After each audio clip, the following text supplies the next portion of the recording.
दोस्तों, मैं मनीष कुमार गुप्ता गोल फैक्टर में आपका स्वागत करता हूं। आज है 25 जुलाई और 25 जुलाई के करंट अफेयर हम डिस्कस करेंगे। स्टार्ट करने के पहले हम बता दें कि आज से हम जो भी टॉपिक क्लियर करेंगे उस टॉपिक को सिलेबस के अकॉर्डिंग कितना महत्वपूर्ण है एग्ज़ाम पॉइंट ऑफ व्यू से उसको हम रिलेट कराने की कोशिश करेंगे। तो चलिए स्टार्ट करते हैं। आज का पहला क्वेश्चन है, ब्रिक्स देशों की व्यापार मंत्री की 10वीं बैठक वर्चुअल बैठक।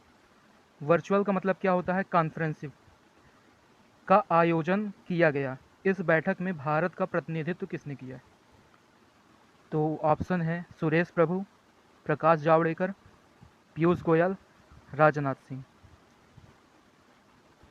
ब्रिक्स देशों की व्यापार मंत्री की 10वीं वर्चुअल बैठक का आयोजन किया गया है।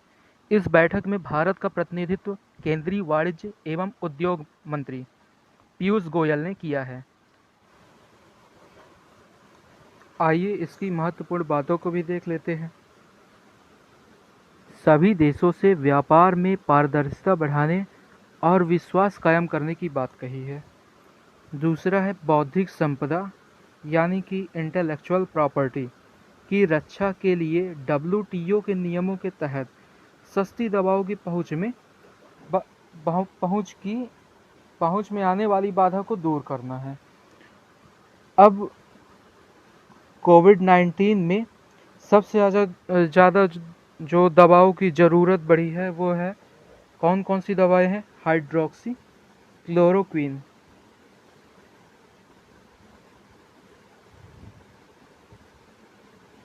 हाइड्रोक्सी क्लोरोक्विन और पैरासीटामोल। तो ऐसी ही दवाओं की जो पहुंच में बाधा आती है तो उस बाधा को कम करने की बात इसमें कही गई है। अब देखते हैं ये जो न्यूज़ है वो हमारे एग्ज़ाम पॉइंट ऑफ व्यू से कितनी महत्वपूर्ण है। तो आपको बता दें कि अगर आप UPSC या MPPSC की तैयारी कर रहे हैं तो आपको ये समझना बहुत महत्वपूर्ण हो जाता है कि हम करंट अफेयर तो पढ़ रहे हैं, वो करंट अफेयर हमारे एग्ज़ाम पॉइंट ऑफ व्यू से कितना महत्वपूर्ण है और हमको पता होना चाहिए कि वो हमारे सिलेबस से कितना संबंधित है। तो आइए इस न्यूज़ को देख लेते हैं। ये GS पेपर 2 अंतर्राष्ट्रीय संबंध इंटरनेशनल रिलेशनशिप से संबंधित है और ब्रिक्स की बात कर रहे हैं यानी कि महत्वपूर्ण अंतर्राष्ट्रीय संस्थाएं और मंच, उनकी संरचना और अधिदेश। तो ये टॉपिक हमारे लिए महत्वपूर्ण हो जाता है। अब ब्रिक्स की बात कर लेते हैं। तो ब्रिक्स 5 उभरती हुई अर्थव्यवस्था, कौन कौन सी 5 उभरती हुई अर्थव्यवस्था है? ब्राज़ील, रसिया, इंडिया, चाइना, साउथ अफ्रीका। ये 5 देश हैं, उभरती हुई अर्थव्यवस्था है जो ब्रिक्स के अंतर्गत आती हैं।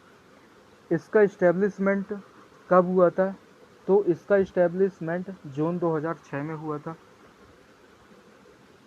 लेकिन इसको जो फॉर्मेशन पढ़ते हैं अपन, वो फॉर्मेशन इसको 2009 में हुआ था।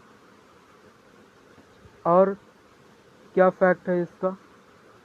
शुरू में तो ये सिर्फ 4 कंट्री थी। कौन कौन सी 4 कंट्री थी? ब्राज़ील, रसिया, इंडिया और चाइना। तो 5वीं कंट्री साउथ अफ्रीका, ये साउथ अफ्रीका कब कनेक्ट हुई है, कब ब्रिक्स में ज्वाइन हुई है? तो ये ज्वाइन हुई है 24 दिसंबर 2010 को। तब ये हमारा ब्रिक्स क्या कहला गया? ब्रिक्स। ठीक, तो ये हमारे लिए महत्वपूर्ण है। और क्या चीज़ें हैं?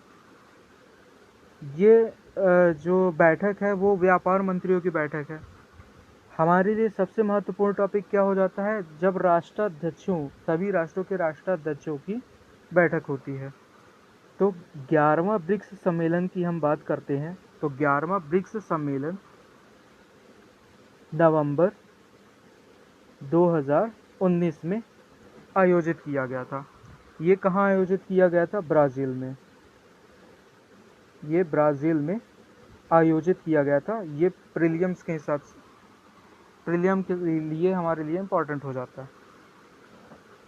अब इसकी थीम भी कभी कभी पूछ लेता है, तो थीम इसकी क्या, economic growth for on for an innovative future, ये इसकी क्या थी,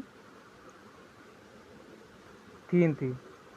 फिर 11वीं बैठक थी 2019 में आयोजित हुई थी, और 12वीं बैठक भी होनी थी। 12वीं बैठक होनी थी लेकिन कोविड के चलते पोस्टपोन्ड हो गई है। तो ये कब होनी थी, ये अभी जुलाई में ही आयोजित होनी थी, लेकिन कोविड के कारण इस बैठक को पोस्टपोन्ड कर दिया गया है। और ये बैठक कहाँ आयोजित होनी थी, रसिया में।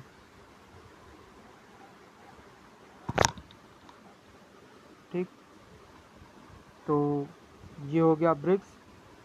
नेक्स्ट चलते हैं। हाल ही में भारतीय रेलवे ने अपने सभी रेल डिब्बों में एक टैग लगाने की योजना बनाई है। तो कौन सा टैग लगाने की योजना बनाई है? Option number A GI, option number B FRID, option number C RFID, option number D GRID। तो आइए देखते हैं। भारतीय रेलवे ने अपने सभी रेल डिब्बों में 2022 तक RFID लगाने की योजना बनाई है। अब RFID क्या होता है? RFID का फुल फॉर्म होता है रेडियो फ्रिक्वेंसी आइडेंटिफिकेशन टैग। इसका काम क्या होता है, क्या काम करेगा? इस टैग के जरिए रेल डिब्बों की लोकेशन का पता लगाया जा सकता है। अब तक 23,000 रेल डिब्बों में RFID टैग लगाया जा चुका है। और प्रेजेंट में रेल मंत्री कौन है? तो आप तो जानते हैं, ये प्रेजेंट में रेल मंत्री कौन है? पीयूष गोयल। अभी पिछले क्वेश्चन में हमने पीयूष गोयल जी के एक और मंत्रालय के बारे में बताया था, कमेंट करके आप ज़रूर बताइए। और स्टैटिक भी इसके बारे में देख लेते हैं, जो कि एग्ज़ाम पॉइंट ऑफ व्यू से बहुत महत्वपूर्ण भी है। जोन की बात करते हैं हम, तो वर्तमान में भारतीय रेलवे के कितने जोन हैं? तो वर्तमान में भारतीय रेलवे के 18 जोन हैं। पहले 17 जोन थे और फिर 18वां जोन बनाया गया। तो 18वां जोन कौन सा बनाया गया है? 18वां जोन दक्षिण तटीय रेलवे, दक्षिण तटीय रेलवे बनाया गया है।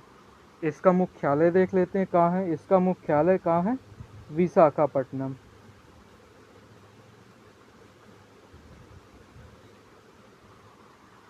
तो ये था भारतीय रेलवे के बारे में। तो अब नेक्स्ट चलते हैं। थर्ड है सड़क परिवहन और राजमार्ग मंत्रालय। सड़क परिवहन और राजमार्ग मंत्रालय ने HCNG को मोटर वाहन ईंधन के रूप में शामिल करने पर आम जनता का सुझाव आमंत्रित किए। यानी कि ये सुझाव लेना चाहते हैं कि क्या हम HCNG को लेकर आए जो मोटर वाहन की ईंधन के रूप में शामिल किया जा सके। तो इसमें H क्या है? H क्या है? हाइड्रोजन है, हीलियम है, या होम है, या इनमें से कोई नहीं है। तो आइए देखते हैं। सड़क परिवहन और राजमार्ग मंत्रालय ने HCNG को मोटर वाहन ईंधन के रूप में शामिल करने पर आम जनता का सुझाव मांगा है। HCNG क्या है? हाइड्रोजन मिक्स्ड CNG के उपयोग को शामिल करने की बात कही गई है। तो अच्छी चीज़ है ये, क्योंकि HCNG प्रदूषण को कम करने में सहायक है। भाई अभी जो भी वाहन हम यूज करते हैं उसमें बहुत बेकार सी गैसें निकलती हैं, कार्बन मोनोऑक्साइड, जो हमारे पर्यावरण के लिए क्या है, नुकसानदायक है। अब यहाँ पर्यावरण की बात आ रही है, यानी कि ये हमारा टॉपिक किससे रिलेटेड है? पर्यावरण से। हमारा टॉपिक यहाँ किससे रिलेटेड हो गया? पर्यावरण से। यानी कि GS पेपर 3 जो भी यूपीएससी की तैयारी कर रहे हैं उनका जीएस पेपर 3 से रिलेट हो गया। पर्यावरण प्रदूषण और क्षरण प्रभाव और आकलन और इसके कम प्रदूषण को कम करने के लिए उठाए गए महत्वपूर्ण कदम। तो ये महत्वपूर्ण कदमों के लिए हम ये वाला टॉपिक को इंक्लूड कर सकते हैं कि सड़क परिवहन और राजमार्ग मंत्रालय ने HCNG को मोटर वाहन ईंधन के रूप में शामिल करने पर आम जनता का सुझाव मांगा है। तो यहाँ पास ये हमारे लिए इम्पोर्टेंट हो जाता है। और क्या चीज़ें हैं, ministry of road transport and highway, image में आप देख रहे होंगे। तो मिनिस्टर कौन है? Minister of road transport and highway ये नितिन गडकरी जी हैं, जो कि नागपुर कॉन्स्टिट्यूंसी से आते हैं। और नेक्स्ट क्या है, इसके लिए मोटर वाहन नियम 1979 में संशोधन करने की भी बात कही है। तो जो भी इसमें प्रावधान होंगे तो उसमें संशोधन करेंगे ये। जैव प्रौद्योगिकी विभाग ने जिनोवा बायोफार्मास्यूटिकल्स लिमिटेड के नोवेल ब्लैंक आधारित कोविड-19 वैक्सीन HGCO-19 के लिए सीड फंडिंग उपलब्ध कराया है। तो ऑप्शन नंबर ए क्या है, DNA आधारित है या mRNA आधारित है या हाइड्रोजन आधारित है? इनमें से कोई नहीं। आइए देखते हैं। जैव प्रौद्योगिकी विभाग, जैव प्रौद्योगिकी विभाग यानी कि department of science and technology, sorry department of biotechnology, जैव प्रौद्योगिकी की बात कर रहे हैं, ने जिनोवा बायोफार्मास्यूटिकल्स लिमिटेड के नोवेल mRNA आधारित कोविड-19 वैक्सीन है ये, क्या HGCO, जो mRNA आधारित है। अब DBT की बात कर रहे हैं यानी डिपार्टमेंट ऑफ बायोटेक्नोलॉजी। ये टॉपिक की अगर हम बात करते हैं तो ये आप अगर यूपीएससी की कर रहे हैं या स्टेट पीएससी की, तो MPPSC और यूपीएससी दोनों के सिलेबस के अकॉर्डिंग जीएस पेपर 3 से रिलेटेड है ये टॉपिक। अगर आपने सिलेबस पढ़ा होगा तो आप बाखूबी जानते होंगे कि यह जैव प्रौद्योगिकी, परिभाषा, स्वास्थ्य और चिकित्सा, कृषि, पशुपालन, उद्योग और पर्यावरण जैसे क्षेत्रों में उपयोग। तो यहाँ हमारा अभी बायोटेक्नोलॉजी जो है यहाँ स्वास्थ्य से रिलेटेड है, कोविड-19 के लिए वैक्सीन के लिए। तो यहाँ क्या है, DBT BIRAC biotechnology industry research assistant council India में अपनी तरह का पहला mRNA आधारित वैक्सीन के लिए प्लेटफॉर्म की स्थापना को सुगम बनाया है। तो ये mRNA आधारित वैक्सीन के लिए प्लेटफॉर्म उपलब्ध कराया है कौन? DBT BIRAC। नेक्स्ट है HGCO-19 में वायरस के एंटीजन स्पाइक प्रोटीन के निर्माण के लिए मेजबान कोशिका को दिशा निर्देशित करने के लिए साधन उपलब्ध कराए है। कौन सा साधन है ये? डिलीवरी व्हीकल के रूप में लायन, यानी कि lipid in organic nano particles. तो ये टॉपिक हमारा इधर पास क्या है, बहुत ज़्यादा महत्वपूर्ण है। और बात करते हैं जिनोवा बायोफार्मास्यूटिकल्स की। तो ये कहाँ स्थित है? जिनोवा बायोफार्मास्यूटिकल्स पुणे में स्थित है। इसका काम क्या है? विभिन्न संकेत को जीवन के लिए खतरनाक रोगों के समाधान हेतु जैव उपचार के अनुसंधान, विकास, उत्पादन एवं वाणिज्यीकरण के लिए समर्पित एक जैव प्रौद्योगिकी कंपनी है। तो यहाँ पास बायोटेक्नोलॉजी और उससे रिलेटेड जो भी संस्था हैं वो हमारे लिए क्या है, बहुत ही महत्वपूर्ण टॉपिक है। अब DBT की बात करते हैं। DBT यानी कि डिपार्टमेंट ऑफ बायोटेक्नोलॉजी, जो कृषि, स्वास्थ्य, देखभाल, पशु विज्ञान ऐसे अनुप्रयोगों के लिए है। और BIRAC इसी का एक क्या है, भाग है, हिस्सा है। और DBT यानी DBT के सचिव की, अध्यक्ष की बात अगर करते हैं तो कौन है? रेणु स्वरूप। और HGCO-19 वैक्सीन की बात कर रहे हैं तो ये क्या है, नोवेल mRNA आधारित एक वैक्सीन है। तो ये प्रीलिम्स और मेंस दोनों प्रोस्पेक्टिव से बहुत ही इंपॉर्टेंट है। सो नेक्स्ट चलते हैं। नेक्स्ट है विज्ञान और प्रौद्योगिकी विभाग, यानी कि science and technology, department of science and technology DST ने भारत रूस सहयोग, संयुक्त अनुसंधान एवं विकास तथा एक दूसरे देश की प्रौद्योगिकी अपनाने के लिए कितने करोड़ का फंड लॉन्च किया है। यानी कि दो देश एक दूसरे की टेक्नोलॉजी को क्या करेंगे, अपनाएंगे। तो उसके लिए जो फंड है वो कितने करोड़ का फंड लॉन्च किया है। तो ऑप्शन है 30 करोड़, 20 करोड़, 50 करोड़ या 15 करोड़। तो देखते हैं, विज्ञान और प्रौद्योगिकी विभाग ने भारत रूस सहयोग, संयुक्त अनुसंधान एवं विकास तथा एक दूसरे की प्रौद्योगिकी अपनाने के लिए 15 करोड़ का फंड लॉन्च किया। अब DST की बात करते हैं, यानी department of science and technology. ये भी हमारे लिए इम्पॉर्टेंट है, ये भी GS पेपर 3 से रिलेटेड है, विज्ञान और प्रौद्योगिकी। तो देख लेते हैं क्या महत्वपूर्ण चीज़ें इस पे। DST ने भारतीय वाणिज्य और उद्योग महासंघ यानी कि FICCI फिक्की और रूस के लघु नवीन उद्योग की सहायता के लिए फाउंडेशन FASIE की साझेदारी के लिए भारत रूस संयुक्त प्रौद्योगिकी आकलन और त्वरित व्यवसाय कार्यक्रम शुरू किया है। इसका उद्देश्य क्या है, भारत और रूसी जो स्मॉल और मीडियम इंटरप्राइजेस हैं और स्टार्टअप, इन दोनों को ही क्या मिलेगा, बढ़ावा मिलेगा। तो बढ़ावा मिलेगा तो विकास होगा। और क्या चीज़ें हैं, फिक्की के बारे में देख लेते हैं।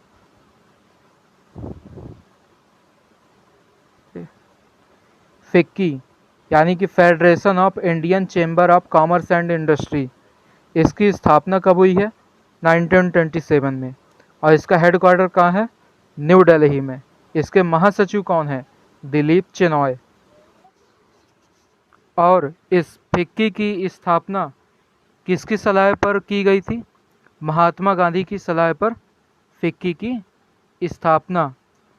और इसके संस्थापक कौन है, घनश्याम दास बिरला और पुरुषोत्तम दास। नेक्स्ट है, मानव संसाधन विकास मंत्रालय ने किस कार्यक्रम के तहत देश में पहली बार इंडसैट परीक्षा आयोजित की है। Study in India, study in foreign, study in state, school चले हम।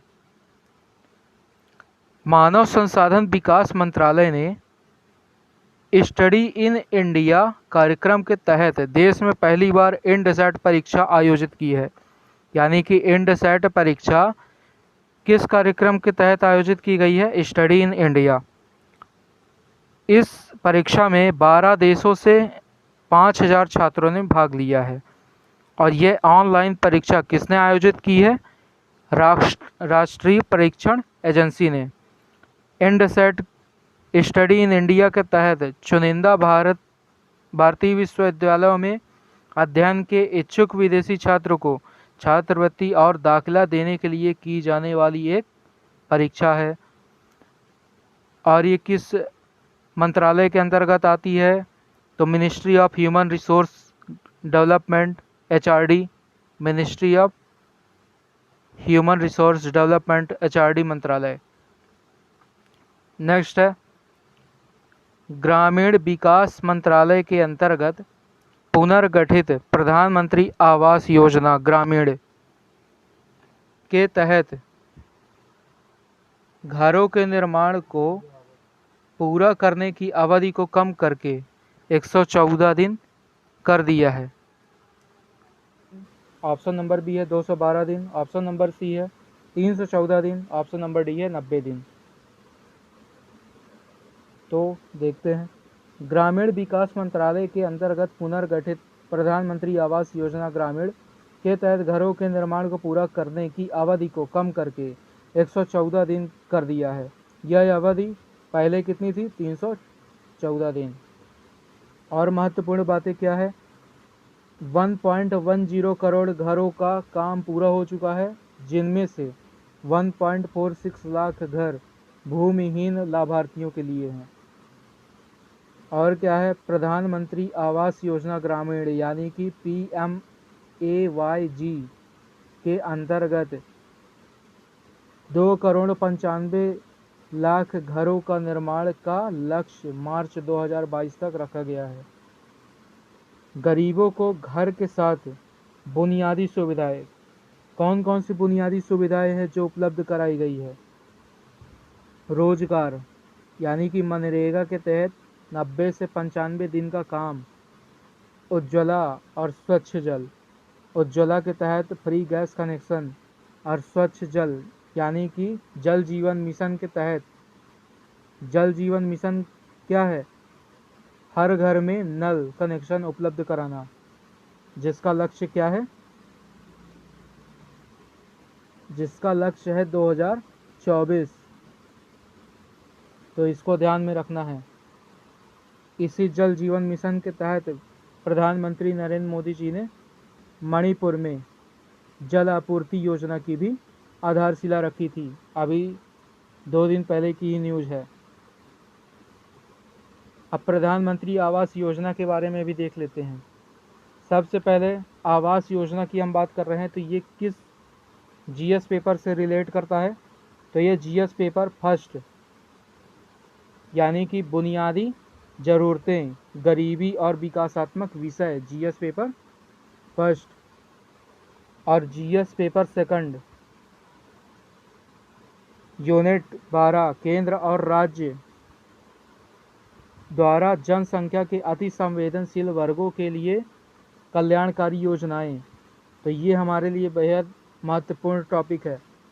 प्रधानमंत्री आवास योजना की हम बात करते हैं तो इसकी शुरुआत कब हुई है? 25 जून 2015 को। और ये योजना शहरी के लिए अलग और ग्रामीण के लिए अलग है। शहरी के लिए जो है वो शहरी विकास मंत्रालय के अंतर्गत आती है, और ग्रामीण के लिए ग्रामीण विकास योजना के अंतर्गत प्रधानमंत्री आवास योजना यानी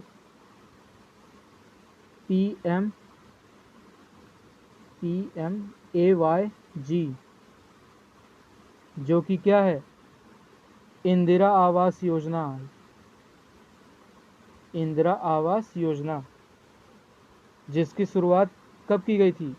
जनवरी 1996 में का पुनर्गठित रूप है ये। और इसकी जो प्रधानमंत्री आवास योजना ग्रामीण है, इसको कब पुनर्गठित किया गया था? 20 नवंबर 2016 को। तो यहाँ महत्वपूर्ण बात है, इसलिए इसको ध्यान रखना है। नेक्स्ट है केंद्रीय जनजाति कार्य मंत्री अर्जुन मुंडा डॉक्टर APJ अब्दुल कलाम नीतिगत संस्थान अनुसंधान एवं विश्लेषण केंद्र IIM शिलांग में ई संगोष्ठी का उद्घाटन किया है। ई संगोष्ठी यानी कॉन्फ्रेंस का एक उद्घाटन किया है। और ये IIM शिलांग के लिए है, तो ये कहाँ स्थित है? मणिपुर, मेघालय, मिजोरम या नागालैंड? तो शिलांग, जो कि मेघालय का क्या है? राजधानी। तो हमारा आंसर क्या हो जाएगा? मेघालय। देख लेते हैं इसमें क्या महत्वपूर्ण बातें हैं। केंद्रीय जनजाति कार्य मंत्री अर्जुन मुंडा डॉक्टर APJ अब्दुल कलाम नीतिगत संस्थान एवं विश्लेषण केंद्र IIM शिलांग में ई संगोष्ठी का उद्घाटन किया है। इसका विषय क्या है? उभरता पूर्वोत्तर भारत, हस्तशिल्प में रणनीतिक और विकासात्मक अनिवार्यताएं। पूर्वोत्तर भारत यानी कि 7 सिस्टर को हम बोलते हैं पूर्वोत्तर भारत। 7 सिस्टर में कौन कौन सी आ जाती हैं? अरुणाचल, यानी कि 7 राज्य जाते हैं। अरुणाचल, नागालैंड, मणिपुर, मिजोरम, त्रिपुरा, असम, मेघालय, ये 7 राज्य आते हैं। राज्य विशेष में हम मेघालय की बात कर रहे हैं। राजधानी क्या है? Shillong. CM Conrad Sangma, governor Tathagata Roy. जिले क्या है? 11, विधानसभा सीट है 60, लोकसभा सीट है 2, राज्यसभा सीट है 1। राष्ट्रीय उद्यान 2 ठो हैं, नोकरेक और बलपक्रम। अभ्यारण्य की बात करते हैं तो 3 अभ्यारण्य है, सीजू, बाघमारा और नोंगखाई लैम। और क्या महत्वपूर्ण चीज़ें हैं इधर? यहाँ सर्वाधिक वर्षा होती है। किस स्थान पर होती है मेघालय के? आप हमें कमेंट करके ज़रूर बताइए। और यहाँ 3 चंद्राकार पहाड़ियाँ हैं, गारो, खासी और जैंतिया। ये गारो खासी यहाँ की प्रमुख जनजाति है। यहाँ की प्रमुख क्या है? जनजाति। तो ये ध्यान रखिएगा। Thank you. अगर आपने हमारा चैनल अब तक सब्सक्राइब नहीं किया है गोल फैक्टर को, तो सब्सक्राइब कर लीजिए